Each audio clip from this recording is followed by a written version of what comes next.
नमस्कार, साधना प्लस पर पंजाब, हरियाणा, हिमाचल की खबरें देख रहे हैं आप और मैं हूं आपके साथ पूजा अग्रवाल। बुलेटिन की शुरुआत करेंगे इस वक्त के हेडलाइंस के साथ। हरियाणा में कोरोना के बिगड़ते हालातों को देखते हुए एक्शन मोड में सीएम कई जिलों के ताबड़तोड़ दौरे कर रहे मुख्यमंत्री। यमुनानगर के कोविड अस्पताल का किया औचक निरीक्षण। कोरोना के बढ़ते मामलों को लेकर पंजाब सरकार की नई गाइडलाइंस, बसों में 50% सवारियां बिठाने की अनुमति। प्राइवेट बस यूनियन सरकार के फैसले से नाखुश। जेल में बलराम रहीम की चिट्ठी आई सामने, जेल से जल्द बाहर आने का दिया आश्वासन। कहा कोरोना मरीजों की मदद करे डेरा सच्चा सौदा प्रशासन। और पानीपत के अस्पताल में 8 डॉक्टर समेत 15 स्वास्थ्यकर्मी कोरोना संक्रमित। अस्पताल के इमरजेंसी में ड्यूटी के लिए बचे सिर्फ 7 डॉक्टर। चलिए हरियाणा की खबरों से करेंगे बुलेटिन की शुरुआत। हरियाणा के मुख्यमंत्री मनोहर लाल कोरोना के बिगड़ते हालातों को लेकर एक्शन मोड में नजर आ रहे हैं। उन्होंने आज हरियाणा के कई जिलों का दौरा किया। इसी कड़ी में वो यमुनानगर पहुंचे और कोविड अस्पताल का निरीक्षण किया। उन्होंने अधिकारियों को निर्देश दिए हैं कि कोरोना को लेकर लोगों को किसी तरह की दिक्कत न आए। उन्होंने बताया कि कुछ शिकायतें मिली हैं कि चीजें महंगी होने लगी है। साथ ही उपायुक्त को आदेश दिए कि इस तरह ध्यान दिया जाए इस तरफ, और जो वस्तुओं के रेट पहले से तय थे वही रेट के हिसाब से सामान बेचा जाए। उन्होंने जानकारी दी कि अब गरीब लोगों के लिए 5 किलो राशन प्रति व्यक्ति के हिसाब से घर घर सप्लाई किया जाएगा। साथ ही उन्होंने कहा कि अस्पतालों को जितनी जरूरत है उसी के मुताबिक ऑक्सीजन की सप्लाई की जाए और इसी की देखरेख के लिए एक मॉनिटरिंग टीम गठित की गई है जो सारे हालात पर नजर रखे हुए हैं।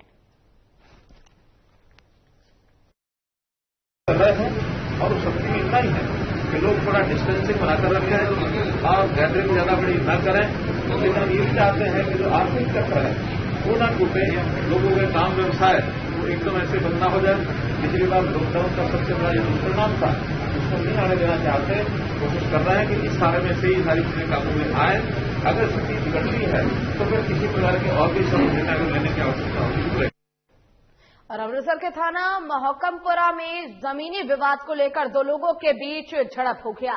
इस दौरान जमीन की मालिक को लेकर ये वाद विवाद चल रहा था। आपको बता दें कि पलविंदर सिंह और गुरप्रीत सिंह दोनों के बीच लंबे समय से कोर्ट में मामला है। एक पक्ष ने दूसरे पक्ष पर आरोप लगाया है कि अपने कुछ साथियों के साथ आकर उनकी जमीन पर रह रहे किराएदारों के साथ मारपीट की गई।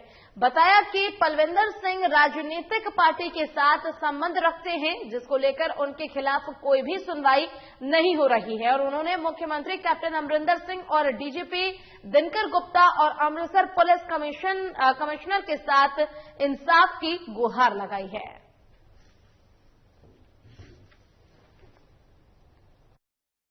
रोडतरी ने अपनी हिफाजत वास्ते कहीं रह नहीं सकते क्योंकि मकान साडा बहुत पुराना डिग्गू करदा वा।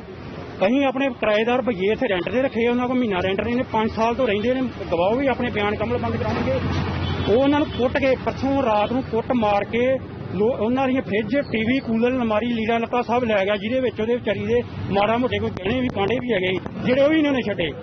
ਉਹ ਤੁਸੀਂ ਉਹਦੀ ਚੁੰਨੀ ਚੁੱਕ ਕੇ ਵੇਖੋਗੇ ਇਹਨੇ ਸਾੜੀ ਪਾਈ ਹੈ, ਉਹਦੇ ਨਿਸ਼ਾਨ ਵੇਖੋਗੇ ਸੱਟਾਂ ਵਾਲੇ ਮਾਰ ਕੇ ਹਥਿਆਰਾਂ ਨਾਲ। ਬੰਦੇ ਦਾ ਨਾਂ ਪਲਵਿੰਦਰ ਸਿੰਘ ਸਨ ਓਵਰ ਬੰਸ ਸਿੰਘ, ਮੇਨ ਵਿਜੇ ਨਗਰ 5 ਨੰਬਰ ਗਲੀ ਦੇ ਸਾਹਮਣੇ ਸਰਜੀਤ ਡੇਅਰੀ ਦੇ ਨਾਲ ਉਹਦਾ ਘਰ ਆ। ਇਹਨਾਂ ਜਗ੍ਹਾ ਕੀ ਹੈ, ਇਹ ਦੋਵੇਂ ਪਾਰਟੀਆਂ ਮੁਤਾਬਕ ਹੈ ਕਿ ਜਗ੍ਹਾ 83 ਮਰਲੇ 83 ਮਰਲੇ ਜਿਹੜਾ ਪਲਵਿੰਦਰ ਸਿੰਘ ਹੈ ਇਹ ਜਗ੍ਹਾ ਕਹਿੰਦਾ ਮੇਰੀ 11 ਮਰਲੇ ਮੇਰੀ ਬਣਦੀ ਹੈ। ਤੇ ਦੂਜੀ ਗੁਰਪ੍ਰੀਤ ਸਿੰਘ ਪਾਰਟੀ ਜਿਹੜੀ ਸੱਤੇ ਨਹੀਂ ਆਏ ਸੀ ਉਹ ਕਿਤੇ ਸਾਡੀ ਬਣਦੀ ਹੈ, ਮਤਲਬ ਫਰੰਟ ਸਾਡਾ ਬਣਦਾ। ਇਹ ਦੋ ਪਾਰਟੀਆਂ ਟਾਈਮ ਦਿੱਤਾ ਵੀ ਕੱਲ ਆਣ ਕੇ ਤੇ ਆਪਣੇ ਆਪਣੇ ਡਾਕੂਮੈਂਟ ਦਿਖਾਉਣ ਤੇ ਡਾਕੂਮੈਂਟ ਤੋਂ ਬਾਅਦ ਜਿਹੜੀ ਜੋ ਕਾਰਵਾਈ ਬਣਦੀ ਉੱਥੇ ਕੀਤੀ ਜਾਵੇ। ਸਰ ਇੱਕ ਦੂਸਰੀ ਪਾਰਟੀ ਦਾ ਕਹਿਣਾ ਜੀ ਹਥਿਆਰ ਸਮੇਤ ਆ ਗਏ, ਕਿਰਾਏਦਾਰ ਨੂੰ ਕੁੱਟਿਆ ਗਿਆ ਜੀ, ਕੀ ਕਹਾਣੀ? ਨਹੀਂ ਕੋਈ ਇਹੋ ਜਿਹੀ ਗੱਲ ਨਹੀਂ, ਤਾਂ ਕੋਈ ਸੱਟ ਸੁੱਟ ਨਹੀਂ ਲੱਗੀ, ਕੋਈ ਗੱਲਬਾਤ नहीं। और पंजाब में पुलिस लगातार नकली शराब की भट्टियों पर नकेल कस रही है और नकली शराब बनाने वाले या देसी साबुन बनाने वाले आरोपियों को गिरफ्तार कर रही है। ताजा मामला अमृतसर के अनगढ़ का है जहां पुलिस को उस समय पर बड़ी सफलता मिली है जब उन्होंने अवैध शराब की 200 बोतलें एक व्यक्ति के पास से कब्जे में ली। पुलिस अधिकारी दिलबाग सिंह का कहना है कि अमृतसर के पुलिस कमिश्नर सुखचैन सिंह गिल की तरफ से सख्त हिदायत जारी की गई है, जिसमें नशा तस्करों और खास तौर पर जो देसी शराब बना रहे हैं उनके खिलाफ कार्रवाई करने की बात कही गई है। आज जो कमिश्नर साहब Shri सुखचैन Singh ji Gill IPS Amritsar, Shri Harjeet Singh ji Dhariwal ADCP DCP 1, Shri प्रवेश चोपड़ा जी ACP सेंट्रल, श्री रਣਜੀਤ ਸਿੰਘ जी धारीवाल SHO बेटी मां के निर्देशों से नशा खिलाफ जी मुहिम विधी गई आ, ਉਹਦੇ आधार पर कल सानू मुखबिर की इतलाह दे एक सुखदेव सिंह सन ऑफ हरदीप सिंह गली नंबर 1 नीवा पासा अनगढ़ ਨੂੰ ਫੜਿਆ ਵਾ। ਉਹਦੇ ਕੋਲੋਂ 200 ਬੋਤਲ ਸ਼ਰਾਬ ਮਿਲੀ ਆ ਤੇ ਉਸ ਨੂੰ ਅੱਗੇ ਪੁੱਛ ਕੇ ਝੋਰ ਕਰਕੇ ਤੇ ਪਤਾ ਕੀਤਾ ਜਾਏਗਾ ਕਿ ਕਿੱਥੋਂ ਲਿਆਉਂਦੇ ਆ ਤੇ ਕਿਸ ਤਰ੍ਹਾਂ ਇਹ गाड़ी बेचते हैं। पूरा देश एक और कोरोना महामारी से लड़ रहा है, वहीं राज्य सरकार ने भी इसे लेकर बेहद सख्ती दिखाते हुए भारी जुर्माने और सजा का ऐलान किया है। हालांकि राजनीतिक दल इन नियमों को ताक पर रखकर खुलेआम लोगों के जीवन से खिलवाड़ कर रहे हैं। ताजा मामला संगरूर से आम आदमी पार्टी के साथ जुड़ा हुआ है, जहां आप नेताओं ने कोरोना की परवाह किए बगैर मोहल्ले में जाकर पार्टियां करनी शुरू कर दी और भारी भीड़ जुटाकर प्रशासन को ठेंगा दिखाया। जब इस बाबत डिप्टी कमिश्नर रामवीर से बात की गई तो उन्होंने गोलमाल जवाब देते हुए कार्रवाई का आश्वासन दिया है। पूरी मनुष्यता ते इतना ज्यादा संकट आया हुआ है, कोई भी जिहड़ा हैगा समझदार बंदा इस टाइम पे इस गल नूं पूरी संजीदगी नाल समझेगा कि ये की बीमारी है, कितनी ज़्यादा फैली हुई है। प्रशासन हर एक बंदे दे मगर नहीं जा सकता डंडा लेके। असी होर बहुत कमां दे विच बिजी हैगे, टैसटिंग करनी हैगी जिन्हां लोकां नूं लक्षण है उन्हां दा इलाज करना है, ऑक्सीजन का प्रबंध करना है, मंडियां दे विच कणक दी खरीद करनी है, होर वैक्सीन लानी है, किन्ने काम हैगे। तो ये तो हर एक बंदे नूं समझना पड़ेगा कि ये सिचुएशन बहुत ज़्यादा औखी हैगी। जिथे पूरे देश विदेश विच कोरोना ने पिछले साल तो भी वध समा हो गया पैर पसारे हुए ने, उत्थे पंजाब दे विच भी कोरोना ने पूरी तरह अपना जिहड़ा रूप हैगा वो धार रखेगा। CM साहब भी इस तो बहुत चिंतित ने ते वख-वख जिल੍ਹਿਆਂ ਦੇ ਜਿਹੜੇ DC ਸਾਹਿਬਾਨ ਨੇ ਉਹ ਵੀ ਆਪੋ ਆਪਣੀ ਡਾਇਰੈਕਸ਼ਨਾਂ ਨੇ ਜਿਹੜੀਆਂ ਲੋਕਾਂ ਨੂੰ ਦੇ ਰਹੇ ਨੇ। पर यह जिहड़ा असर हैगा यह पोलीटिकल पार्टियां ते बिल्कुल भी नज़र नहीं आ रहा। जेकर गल करिए आम पार्टी की तो उन्होंने पिछले दिनी संगरूर दे विच काफी करोड़ इकट्ठी करके ਵੱਖ-ਵੱਖ ਥਾਵਾਂ ਤੇ ਮੀਟਿੰਗਾਂ ਕੀਤੀਆਂ ਗਈਆਂ। जेकर आप पिछले दिनों की गल करिए तो पुलिस वालों ते सिविल प्रशासन वालों आम लोगों ते भारी जुर्माने ते परचे भी दर्ज किए गए ने। पर पोलीटिकल पार्टियां ते कोई भी जिथे भी मर्जी मीटिंगां करन, जिथे भी मर्जी कोई प्रोग्राम करन, उन्होंने कोई भी कुछ नहीं कहता।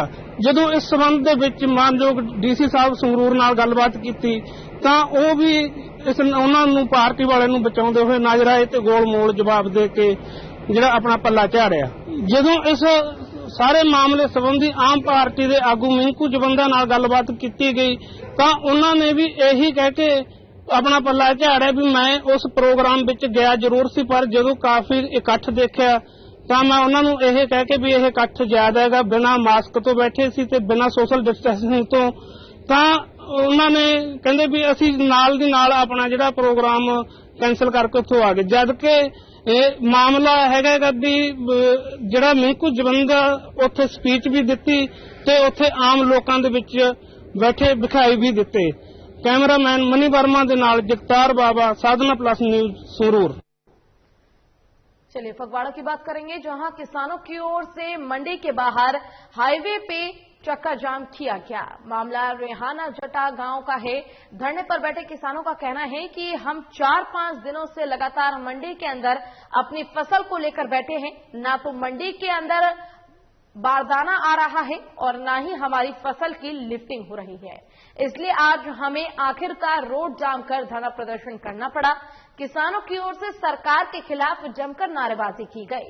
तकरीबन 2 घंटे तक चले धरने के दौरान की अधिकारी मौके पर नहीं आए। किसानों का कहना है कि वो सिर्फ फोन पर ही बात कर रहे हैं, लेकिन मौके पर आकर कोई भी समस्या का हल नहीं कर रहा है।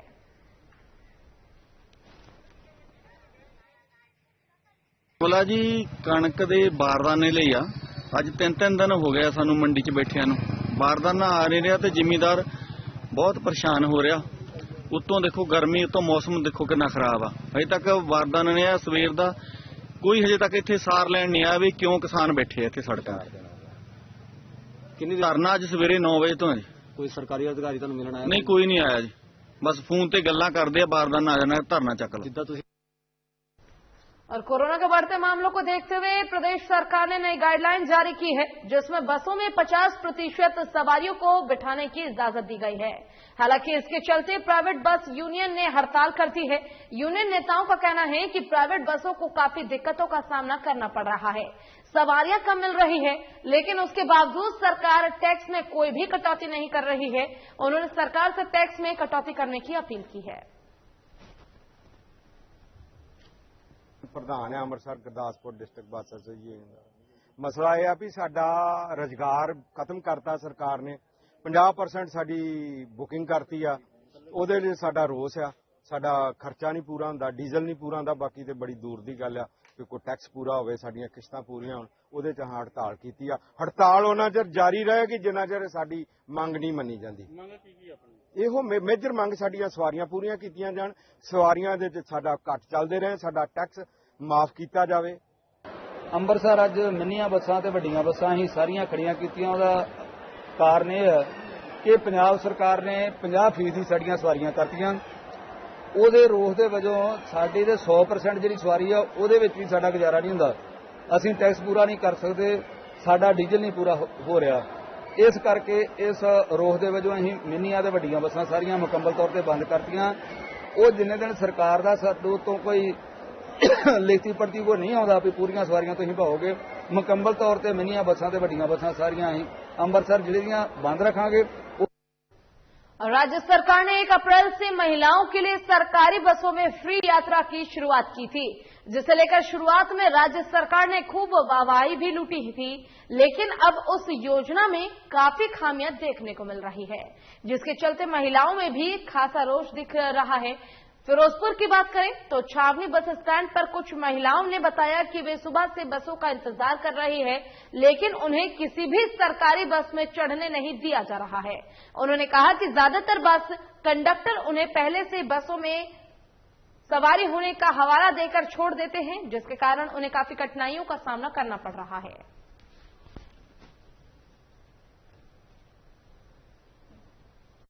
ने फोन करवाया, एक लेडीज ने फोन करवाया कि उन्होंने सुन के कहते तुसीं बह जाओ, 3 सवारियां भालियां, दूजियां अं खड़ियां रही सवारियां। उन्होंने क्यों भाया वा? सिफारिश ते क्यों बोंदे आ?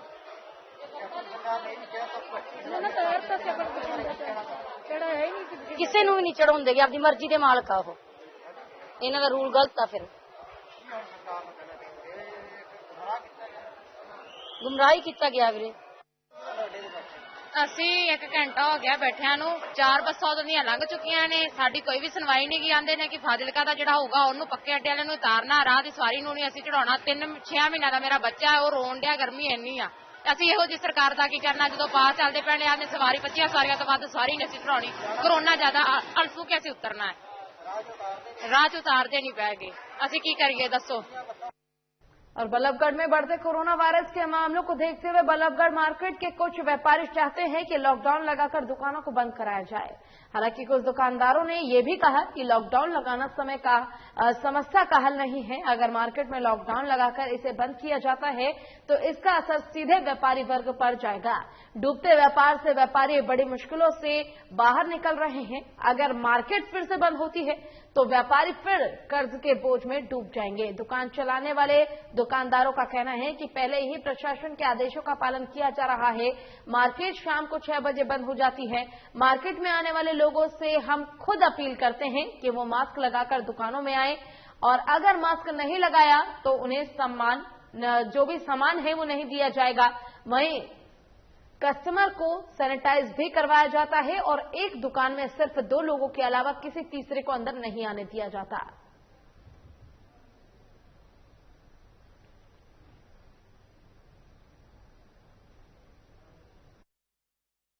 नहीं है और ना इससे कोई फायदा होने वाले हैं। जितनी बाजार की सीमा कम करोगे, कम समय खोलोगे, उतनी भीड़ ज्यादा होगी। मैंने तो प्रशासन से पिछले साल भी कहा था, अब भी कह रहा हूँ, समय कर को 6 बजे से 9 बजे तक कर दो, 8 बजे तक। जितना समय ज्यादा होगा उतना भीड़ कम होगी। मगर एक तो ये इस लॉकडाउन का फायदा नहीं है, दूसरा ये है कि जो बाजारों में अतिक्रमण हो रहा है, पहले प्रशासन को वो काम करना चाहिए, अतिक्रमणों को हटा, जिससे बाजार चौड़ा हो जाएगा तो भीड़ अपने आप कम होगी। लॉकडाउन समस्या का हल नहीं है, क्योंकि जो लोग काम करते हैं यहाँ, जिनकी तनख्वाहें 10,000 से 20,000 तक है, उनके भूखे मरने की नौबत आ जाती है। इसलिए जाकर आदमी लॉकडाउन के पक्ष में नहीं है। हालांकि सरकार को सख्ती करनी चाहिए पूरी। आज भी मार्केट 6 बजे आधे दिन खुलती है, आधे दिन बंद हो जाती है, और हम ये चाहते हैं कि जाके उसमें दुकानदारों को भी जाके आदमी और सभी ग्राहक जो भी जनता आती है उनको भी सहयोग करना चाहिए। बिना मास्क के तो कोई घर से बाहर निकले ना, और जाके अपना सोशल डिस्टेंस भी बना के रखें और बार बार हाथ भी धोते रहें। रोहतक की बात करेंगे, जहां सुनारिया जेल से राम रहीम की एक और चिट्ठी सामने आई है। ये चिट्ठी 26 अप्रैल को लिखी गई थी। चिट्ठी में राम रहीम ने जेल से बाहर आकर अपनी मां की इलाज करवाने की बात लिखी है। इससे पहले भी राम रहीम 4 चिट्ठियों में जेल से जल्द बाहर आने का आश्वासन डेरा श्रद्धालुओं को दे चुके हैं। राम रहीम की चिट्ठी सोशल मीडिया पर जमकर वायरल हो रही है। इस चिट्ठी में राम रहीम ने कोरोना वायरस से बचाव के उपाय भी बताए हैं। चिट्ठी में राम रहीम द्वारा डेरा सच्चा सौदा प्रबंधन को निर्देश दिया गया है कि डेरा सच्चा सौदा जल्द ही एक वेबसाइट बनाए और इस पर डॉक्टरों की उपलब्धता की जानकारी दे। साथ ही लिखा है कि डेरा सच्चा सौदा कोरोना से जूझ रहे लोगों की मदद करे।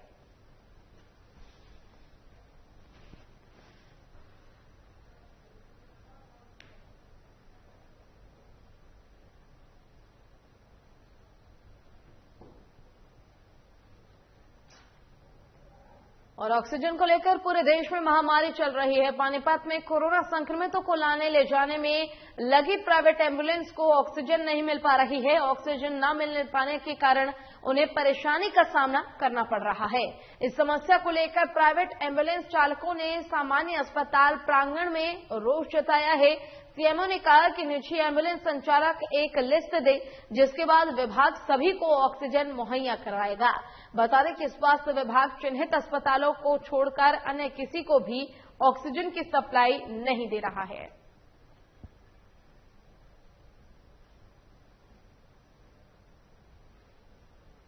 पैनिक की स्थिति को ठीक करने के लिए एक डिस्ट्रिक्ट एडमिनिस्ट्रेशन में जैसे कोऑर्डिनेशन हो रही है। डिस्ट्रिक्ट एडमिनिस्ट्रेशन में हमारे डीसीओ में और सीएमओ में तीनों ऑफिस में कोऑर्डिनेशन के साथ हम ये दे रहे हैं, रियल टाइम में हम ये एस्टिमेट लेते हैं कि कहाँ कितनी डिमांड है, कहीं ज़्यादा सप्लाई ना हो, कहीं सप्लाई ना हो, तो हर ऑफिस कॉन्टेक्ट में है और जरूरत के हिसाब से उनको ऑक्सीजन का बंटवारा करते हैं। एम्बुलेंस वाले सिविल हॉस्पिटल में जितने भी हैं हमारे पास ऑक्सीजन नहीं है और कोविड पेशेंट के लिए ऑक्सीजन जरूरी है। अगर कोविड पेशेंट को भी ऑक्सीजन नहीं मिलती तो गाड़ी लेने से इनकार कर देते हैं। तो गाड़ी हमारी 20-25 एम्बुलेंसें हैं जो एक हफ्ते से ऐसे खाली खड़ी हैं। कहीं भी जाते हैं तो कहीं भी सिलेंडर ऑक्सीजन भंडारी वाले के पास जाए, जो किसी के पास जाए, सब नॉट होने के लिए रहते हैं कि हमारे पास। फतेहाबाद में ऑक्सीजन की कमी से निपटने के लिए प्रशासन ने ऑक्सीजन कॉन्ट्रैक्टर का सहारा लिया है। ऑक्सीजन की कम आवश्यकता वाले मरीजों को ऑक्सीजन अब कॉन्ट्रैक्टर के माध्यम से दी जाएगी। फतेहाबाद के नागरिक अस्पताल में ऑक्सीजन कॉन्ट्रैक्टर की पहली खेप पहुंच गई है। ऑक्सीजन कंसंट्रेटर की पहली खेप पहुंच चुकी है। सिरसा लोकसभा की सांसद सुनीता दुग्गल ने ऑक्सीजन कंसंट्रेटर के लिए फतेहाबाद जिले को 10 लाख रुपए की मदद दी है। वीडियो कॉन्फ्रेंसिंग के माध्यम से सिरसा की सांसद सुनीता दुग्गल ने अधिकारियों की मीटिंग ली। इसी दौरान उन्होंने 10 लाख रुपए ग्रांट करने का भी ऐलान किया है। ऑक्सीजन कॉन्ट्रैक्टर का फतेहाबाद में खेप पहुंच चुका है और जो ऑक्सीजन की आपूर्ति हो रही थी उसे कहीं ना कहीं अब पूरा कर लिया जाएगा, मरीजों को उपचार मिल पाएगा।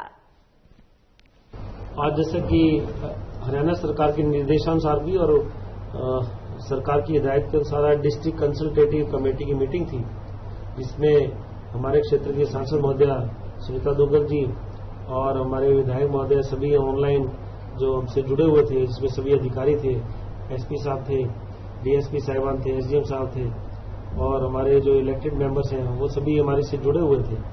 तो उसमें कोविड के बारे में विस्तार से चर्चा हुई कि हमारे प्रबंध क्या किए गए हैं और आगे हमें किन किन चीज़ों की आवश्यकता है, प्रशासन क्या कार्य कर रहा है और सरकार से हमें किस प्रकार की आगे हमें सहायता की आवश्यकता है, उसके बारे में हमारे से विस्तार से चर्चा हुई। कोरोना का प्रकोप लगातार पैर पसारता जा रहा है। पानीपत में आजकल कोविड जांच सेंटर में भी भारी भीड़ देखी जा रही है और आए दिन जिले में आंकड़ा 500 के पार जाने लगा है, जिससे आम आदमी के साथ सामान्य अस्पताल के डॉक्टर और स्टाफ भी लगातार संक्रमित होने लगे हैं। पानीपत सामान्य अस्पताल के 15 स्वास्थ्यकर्मी कोरोना संक्रमित पाए गए हैं। साथ ही 8 डॉक्टर भी कोरोना की चपेट में आ गए हैं, जिससे डॉक्टरों में भी भय का माहौल है। सिविल अस्पताल का प्रशासनिक कार्य डॉक्टर शालिनी मेहता को सौंपा गया है। अब सिविल सर्जन, सीएचसी और पीएचसी में कार्यरत डॉक्टरों की ड्यूटी सिविल अस्पताल में लगा रहे हैं। इमरजेंसी की ड्यूटी के लिए मात्र 7 डॉक्टर बचे हुए हैं। बीमार चल रहे हैं, कितने बीमार चल रहे हैं? पूरी फिगर तो मेरे पास नहीं हो, तो सिंगल अस्पताल की एडमिशन आपको बता पाएगी। 7-8 डॉक्टर का तो मुझे पता लगा है और 3-4 नर्सों का पता लगा है जो ऑलरेडी कोविड पॉजिटिव है। तो फिर आगे डॉक्टर की कमी है तो कोई बात नहीं, वो देखेंगे। हम एग्जिस्टिंग स्टाफ से काम चलाना पड़ेगा। डॉक्टर्स ये तो बीमारी सभी को ले रही है चपेट में, पब्लिक को भी, डॉक्टर्स को भी। तो देख रहे हैं, कोशिश कर रहे हैं, अपने आसपास के स्टाफ को इन्वॉल्व करेंगे। और चरखी दादरी में कोरोना के बढ़ते प्रकोप को देखते हुए प्रशासन ने पीएचसी केंद्रों पर बेडों की संख्या में इजाफा कर रहा है। इसी कड़ी में एसडीएम डॉक्टर वीरेंद्र सिंह ने सावड़ और इमलोटा के पीएचसी का निरीक्षण किया।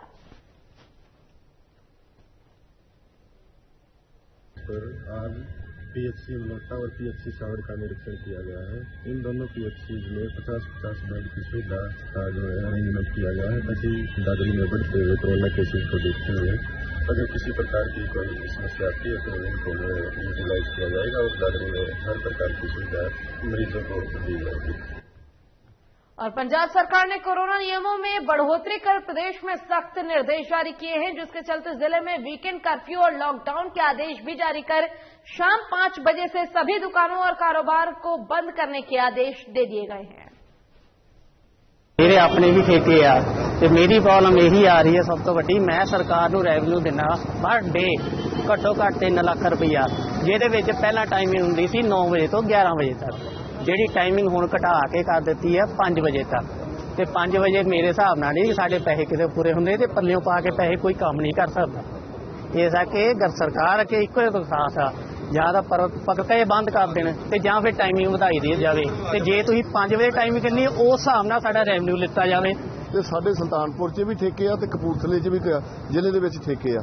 ਅਸੀਂ ਹੈ ਨਾ ਠੇਕਿਆਂ ਦੇ ਸਬੰਧ ਦੇ ਵਿੱਚ ਸਵੇਰੇ ਐਕਸਾਈਜ਼ ਦਫ਼ਤਰ ਗਏ ਤੇ ਉੱਥੇ ਏਟੀ ਸਾਹਿਬ ਨੂੰ ਮਿਲੇ ਤੇ ਉਹਨਾਂ ਨੂੰ ਅਸੀਂ ਦੱਸਿਆ ਵੀ ਸਾਡੇ 5 ਵਜੇ ਤੇ ਸੇਲ ਸ਼ੁਰੂ ਹੁੰਦੀ ਆ ਤੇ ਉਦੋਂ ਆਣ ਕੇ ਸਾਨੂੰ ਪੁਲਿਸ ਤੰਗ ਕਰਦੀ ਆ ਵੀ ਆਪਦਾ ਠੇਕੇ ਬੰਦ ਕਰੋ ਵੀ ਹੁਣ ਲੋਕਡਾਊਨ ਲੱਗ ਗਿਆ। ਪਰ ਉਹਨਾਂ ਨੇ ਸਾਡੀ ਕੋਈ ਬਾਹ ਨਹੀਂ ਫੜੀ, ਕੋਈ ਗੱਲ ਨਹੀਂ ਦੱਸੀ। ਉਹ ਕਹਿੰਦੇ ਅਸੀਂ ਤੁਹਾਨੂੰ ਕੋਈ ਆਰਡਰ ਹੀ ਨਹੀਂ ਕੀਤਾ, ਅਸੀਂ ਕਿਹੜਾ ਤੁਹਾਨੂੰ ਕਹਿੰਦੇ ਬੰਦ ਕਰੋ, ਜਿੱਦਾਂ ਮਰਜ਼ੀ ਖੋਲੋ। ਤੇ ਫਿਰ ਅਸੀਂ ਡੀਸੀ ਸਾਹਿਬ ਕੋਲ ਗਏ, ਡੀਸੀ ਸਾਹਿਬ ਨੇ ਵੀ ਸਾਨੂੰ ਕਹਿੰਦੇ ਵੀ ਮੇਰੇ ਵਾਦ ਦੀ ਗੱਲ ਨਹੀਂ, ਵੀ ਮੈਂ ਇਹਨੂੰ ਉੱਪਰ ਲਿਖਤੀ ਭੇਜ ਦਿੰਨੀ ਆ। सिविल सर्जन और पंजाब मेडिकल काउंसिल के सदस्य डॉक्टर अशोक उपल ने अमृतसर के रेलवे स्टेशन और बस स्टैंड में कोविड-19 जागरूकता अभियान का आगाज किया है। डॉक्टर अशोक उपल ਜਿਹੜੇ ਸ਼ਹਿਰ ਦੇ ਨਿਊਰੋਲੋਜਿਸਟ ਲੀਡਿੰਗ ਹੈਗੇ ਆ, ਨਾਲ ਪੰਜਾਬ ਮੈਡੀਕਲ ਕਾਉਂਸਲ ਦੇ ਮੈਂਬਰ ਆ, ਉਹਨਾਂ ਦੇ ਸਹਿਯੋਗ ਦੇ ਨਾਲ ਅਸੀਂ ਜਿਹੜੇ ਬੱਸ ਸਟੈਂਡ ਤੇ ਰੇਲਵੇ ਸਟੇਸ਼ਨ ਤੇ ਇੱਕ ਜਿਹੜੇ ਹੈਗੇ ਆ ਬੂਥ ਸੈਟਅਪ ਕਰ ਰਹੇ ਹੈਗੇ, ਜਿੱਥੇ ਜਿਹੜੇ ਸਸਪੈਕਟਡ ਪੇਸ਼ੈਂਟ ਹੈਗੇ ਆ ਉਹਨਾਂ ਦੇ ਅਸੀਂ ਰੈਟ ਟੈਸਟਿੰਗ ਜਿਹੜੀ ਹੈਗੀ ਆ ਕਰਾਂਗੇ। ਨਾਲ ਨਾਲ ਵੈਕਸੀਨੇਸ਼ਨ ਦਾ ਵੀ ਪਲਾਨ ਕਰ ਰਹੇ ਹਾਂ ਤਾਂ ਕਿ ਜਿਹੜੇ ਲੋਕਾਂ ਨੂੰ ਵੈਕਸੀਨੇਸ਼ਨ ਏਜ ਗਰੁੱਪ 'ਚ ਹੈਗੇ ਆ ਉਹਨਾਂ ਦੀ ਵੈਕਸੀਨੇਸ਼ਨ ਵੀ ਲਗਾਈ ਜਾਊ। ਨਾਲ ਨਾਲ ਜਿਹੜੇ ਹੈਗੇ ਆ ਫ੍ਰੀ ਮਾਸਕ ਹੈਗੇ ਆ, ਉਹਨਾਂ ਦੀ ਵੀ ਜਿਹੜੀ ਹੈਗੀ ਲੋਕਾਂ ਨੂੰ ਜਿਹਨਾਂ ਕੋਲ ਮਾਸਕ ਨਹੀਂ ਹੈਗੀ ਉਹ ਵੰਡ ਕੀਤੀ ਜਾਵੇਗੀ। ਤੇ ਇਹ ਜਦੋਂ ਤੱਕ ਸਾਡੀ ਹਜੇ ਪੀਕ ਹੈਗੀ ਆ, ਹਜੇ ਕਾਫੀ ਦਿਨ ਜਿਹੜੇ ਕੇਸ ਆ ਰਹੇ ਆ ਪੋਜ਼ਿਟਿਵ ਤੇ ਆਉਣ ਦੀ ਸੰਭਾਵਨਾ ਵੀ ਹੈਗੀ ਆ। ਅਸੀਂ ਇਹ ਜਿਹੜਾ ਕੈਂਪ ਹੈਗਾ ਆ, ਮੈਂ ਇਹਨੂੰ ਕੈਂਪ ਦੀ ਬਜਾਏ ਮੈਂ ਇਹਨੂੰ ਇੱਕ कोविड-19 अवेयरनेस सेंटर बोलना चाहूँगा, इसको बूथ बोलना चाहूँगा, क्योंकि बूथ जो सेंटर होता है वो तो ज़्यादा समय के लिए होता है, तो इसको हम ज़्यादा समय के लिए लगाएंगे। इसमें हम पहली चीज़ ये कि लोगों को अवेयरनेस देंगे। तो कोविड-19 ये जो उसकी सेकंड वेव है उससे हमने बचना कैसे होगा, तो वो बचाव के बताएंगे और साथ में जो भी यात्री आएंगे आने वाले यहाँ जाने वाले उनको हम फ्री मास्क देंगे। और अमृतसर के खंडवाल में आज एक दर्दनाक हादसा हो गया जिसमें टेम्पो ट्रैवलर ने ऑटो को टक्कर मार दी, जिससे ऑटो सवार एक युवक की मौके पर ही मौत हो गई और बाकी 2 लोग घायल हो गए। घायलों को इलाज के लिए अस्पताल में भर्ती कराया गया है।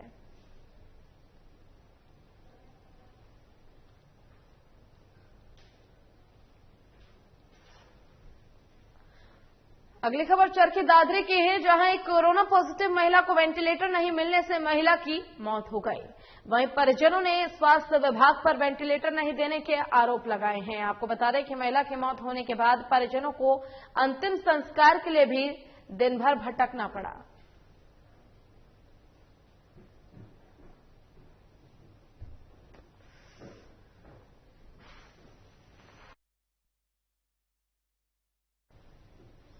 सरकारी अस्पताल में पिछले 2 दिन से कोविड वैक्सीन न होने से वैक्सीनेशन का कार्य नहीं हो पा रहा है। वहीं अब अस्पताल प्रशासन ने कोविड वैक्सीन उपलब्ध न होने के संबंध में एक नोटिस भी लगाया है।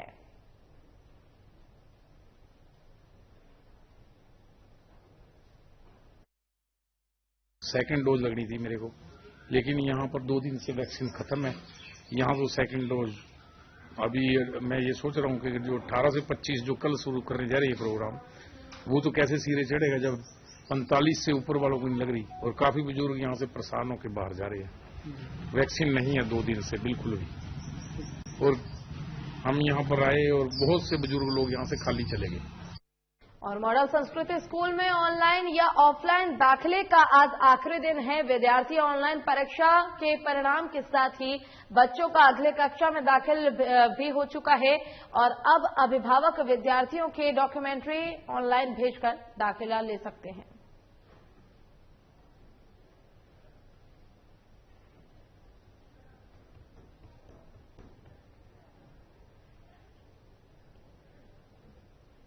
और पंजाब विभाग के सेहत विभाग की ओर से कोरोना की रोकथाम के लिए लगातार वैक्सीन लगाई जा रही है। इसके चलते सिविल अस्पताल मलोट में 30% के करीब 45 साल से ऊपर के लोग वैक्सीन लगवा चुके हैं।